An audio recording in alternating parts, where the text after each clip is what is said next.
प्यारे दर्शकों नमस्कार। तारीख है आज 3 जनवरी 2026, दिन शनिवार, हिंदी तिथि पौष माह शुक्ल पक्ष पूर्णिमा। आइए नजर डालते हैं हमारे प्यारे राज्य उत्तराखंड की तमाम बड़ी खबरों पर।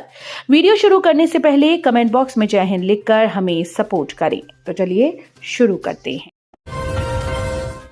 सीएम ने 17 प्रजातियों के 4000 ट्यूलिप उगाने की मुहिम का किया शुभारंभ। सबसे पहले खुद रोपे पौधे। मुख्यमंत्री पुष्कर सिंह धामी ने कहा कि प्रदेश में ट्यूलिप पुष्प के व्यावसायिक उत्पादन को बढ़ावा देने के लिए कार्य योजना बनाई जाए। उन्होंने इस संबंध में उद्यान विभाग के अधिकारियों को निर्देश दिए। शुक्रवार को मुख्यमंत्री ने परिवार के साथ सीएम आवास परिसर के उद्यान में ट्यूलिप बल्ब रोपकर 17 प्रजातियों के 4000 ट्यूलिप उगाने की मुहिम की शुरुआत की। इनमें लेक पर्पल व बाई कलर प्रजाति के खास रंगत वाले ट्यूलिप भी शामिल हैं। मुख्यमंत्री ने उद्यान विभाग को ट्यूलिप के व्यावसायिक उत्पादन की कार्य योजना बनाने के निर्देश देते हुए पुष्प उत्पादन व बागवानी के क्षेत्र में नवाचार पर जोर दिया। बदला मौसम। केदारनाथ में साल की पहली बर्फबारी, पड़ रही कड़ाके की ठंड। उत्तराखंड में नए साल पर मौसम ने करवट बदली है। लंबे इंतजार के बाद प्रदेश के ऊंचाई वाले इलाके में बर्फबारी शुरू हो गई। शुक्रवार को केदारनाथ में साल की पहली बर्फबारी हुई। क्षेत्र में बर्फबारी से जनपद निवासियों के चेहरे खिल उठे। बर्फबारी के बाद जनपद में मौसम ठंडा हो गया। वहीं गुप्तकाशी में भी दोपहर के बाद हल्की बूंदाबांदी हुई। चमोली जनपद के ऊंचाई वाले क्षेत्रों में भी मलारी में हल्की बर्फबारी हुई।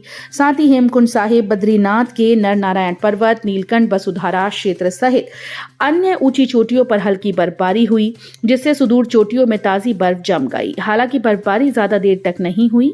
बर्फबारी से जनपद के निचले क्षेत्रों में ठंड बढ़ गई। शुक्रवार को धूप खिलने से चोटियों पर जमी बर्फ चमकने लगी। मंत्री सुबोध उनियाल ने की प्रेस कॉन्फ्रेंस। बोले, सबूत लाओ, सरकार हर जांच को तैयार। अंकिता भंडारी हत्याकांड मामले में लगातार विपक्ष द्वारा घेरे जाने पर मंत्री सुबोध उनियाल ने पत्रकार वार्ता की, जिसमें उन्होंने कहा कि सबूत लाओ, सरकार हर जांच को तैयार है। कहा कि एसआईटी की जांच को सत्र न्यायालय, हाईकोर्ट और सुप्रीम कोर्ट सही ठहरा चुके हैं। कहा कि कोर्ट ने खुद माना था कि सीबीआई जांच की जरूरत नहीं है। उत्तराखंड में 3 साल पहले हुए अंकिता भंडारी हत्याकांड का मामला अब फिर से चर्चा में आ गया है। बीते दिन एक वीडियो वायरल हुआ और देहरादून से दिल्ली तक फिर से हलचल हो गई। स्पेन की जेमा अपनी पीठ पर ढो रही हिमालय का कचरा। 2023 में योग सीखने और पहाड़ घूमने थी आई। स्पेन में ग्राफिक डिजाइनर जेमा कुलेल पहाड़ घूमने के लिए उत्तराखंड आई, लेकिन जब यहां हिमालयी क्षेत्र में फैले कूड़े को देखा तो वो हैरान रह गई। उसने उसी पल तय कर लिया कि हिमालय को न सिर्फ साफ करेंगी बल्कि इसके लिए लोगों को जागरूक भी करेंगी। 2 साल से यहां रह रही जेमा हिमालय में फैले कचरे को एकत्र कर अपनी पीठ पर ढोकर सड़क पर लाती हैं। जेमा, जो 30 वर्षीय हैं, स्पेन कोलेल में ग्राफिक डिजाइनर हैं। वर्ष 2023 में वो योग सीखने और पहाड़ घूमने के लिए उत्तराखंड आई। ऋषिकेश में उन्होंने योग सीखा और फिर पहाड़ घूमने के लिए निकल पड़ी। इसके लिए उन्होंने चमोली जिले के लोहाजंग निवासी मनोज राणा से संपर्क किया। वो पर्वतारोहण करवाते हैं। नए साल में होगा हिमालयी महाकुंभ। 23 को जारी किया जाएगा श्री नंदा देवी राजजात यात्रा कार्यक्रम। वर्ष 2026 में श्री नंदा देवी राजजात यात्रा का आयोजन किया जाएगा। 280 किलोमीटर की इस पैदल यात्रा में आस्था का सैलाब उमड़ेगा। 20 दिनों तक चलने वाले इस आयोजन में सैकड़ों देवी देवताओं की डोली और छंतोलियां भी श्रद्धालुओं को दर्शन देंगी। बसंत पंचमी के दिन 23 जनवरी को इस महाकुंभ के आयोजन का कार्यक्रम जारी होगा। श्री नंदा देवी राजजात यात्रा हर 12 साल बाद आयोजित होती है। अगस्त सितंबर माह में आयोजित होने वाली इस यात्रा का इंतजार लंबे समय से लोग कर रहे हैं। कैबिनेट मंत्री रेखा आर्या के पति का विवादित बयान। बिहार की बेटियों पर टिप्पणी से मचा सियासी बवाल। अल्मोड़ा के सोमेश्वर विधायक और कैबिनेट मंत्री रेखा आर्या के पति गिरधारी लाल साहू के विवादास्पद बयान से प्रदेश की राजनीति में भूचाल आ गया है। वायरल हुए वीडियो में कैबिनेट मंत्री के पति गिरधारी महिलाओं के बारे में आपत्तिजनक टिप्पणी करते दिखाई दे रहे हैं। उनके बयान से राजनीति गर्मा गई। विवादित बयान के विरोध में कांग्रेस कार्यकर्ताओं ने शुक्रवार को नगर के चौघान पाटा में सोमेश्वर विधायक और कैबिनेट मंत्री रेखा आर्य और उनके पति गिरधारी लाल साहू का पुतला फूका। उन्होंने नारे लगाकर विरोध जताया। इस मौके पर वक्ताओं ने कहा कि गिरधारी लाल साहू एक कार्यक्रम में बिहार में 20 से 25 हजार में लड़की मिलने की बात कर रही हैं। उनका ये बयान न केवल महिलाओं का घोर अपमान है बल्कि इससे पूरे देश की बेटियों की भावनाएं भी आहत हुई हैं। शिक्षक भर्ती में नहीं, टीईटी में मिल रहा बाहरी राज्यों की महिलाओं को आरक्षण, विभाग पर उठे सवाल। उत्तराखंड में शादी के बाद बसी अन्य राज्यों की महिलाओं को शिक्षक भर्ती में आरक्षण का लाभ भले ही अब नहीं मिल रहा, लेकिन टीईटी में उन्हें इसका लाभ दिया जा रहा है, जिससे शिक्षा विभाग की कार्यप्रणाली पर सवाल खड़े हो रहे हैं। राज्य में शादी के बाद बसी अन्य राज्यों की अनुसूचित जाति जनजाति की महिलाओं को राज्य में आरक्षण दिए जाने की याचिका को हाईकोर्ट खारिज कर चुका है, जबकि शिक्षा विभाग ने शिक्षक भर्ती में इस तरह की महिलाओं के न सिर्फ आवेदन ले लिए थे, बल्कि उनका चयन भी कर लिया था। उत्तराखंड में फिर प्रशासनिक फेरबदल, इन 29 अधिकारियों का हुआ प्रमोशन। उत्तराखंड में जनपद हरिद्वार पुलिस के लिए नए साल की शुरुआत खुशखबरी लेकर आई।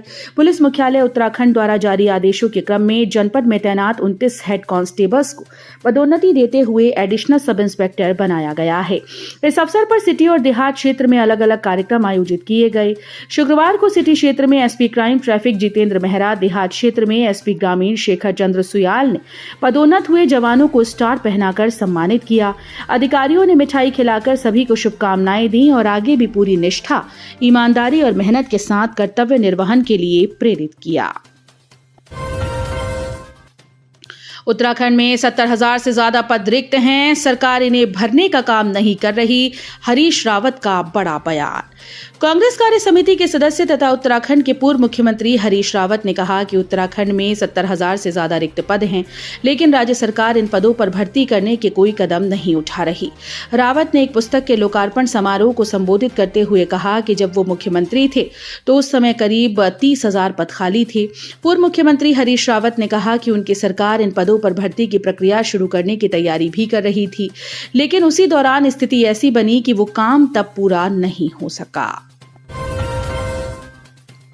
ऑडियो और ब्लैकमेलिंग का मामला और मिला सनावर के खिलाफ पुलिस ने कोर्ट से लिया गैर जमानती वारंट। अंकिता हत्याकांड से जुड़े चर्चित ऑडियो क्लिप और ब्लैकमेलिंग के मामलों में फंसी सहारनपुर की अभिनेत्री उर्मिला सनावर की मुश्किलें लगातार बढ़ती जा रही हैं। हरिद्वार पुलिस ने अब मामले में सख्त रुख अपनाते हुए अभिनेत्री के खिलाफ अदालत से गैर जमानती वारंट हासिल कर लिया है।